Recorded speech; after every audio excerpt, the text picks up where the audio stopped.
நாம் தினமும் சாப்பிடும் பரோட்டா, பூரி, கேக் போன்ற உணவுகளில் பயன்படுத்தப்படும் மைதா மாவு எப்படி தயாராகிறது தெரியுமா?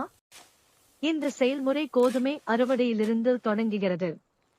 வயலில் இருந்து அறுவடை செய்யப்பட்ட கோதுமை தானியங்கள் முதலில் சுத்தம் செய்யப்படுகின்றன.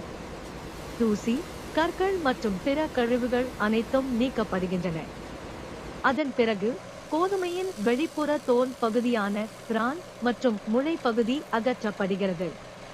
உள்ள வெள்ளை பகுதி, அதாவது எண்டோஸ்பெர்ம் மட்டும் கிடைக்கிறது. இந்த எண்டோஸ்பெர்ம் மிக நுணுக்கமான மெஷின்களில் அரைக்கப்படுகிறது.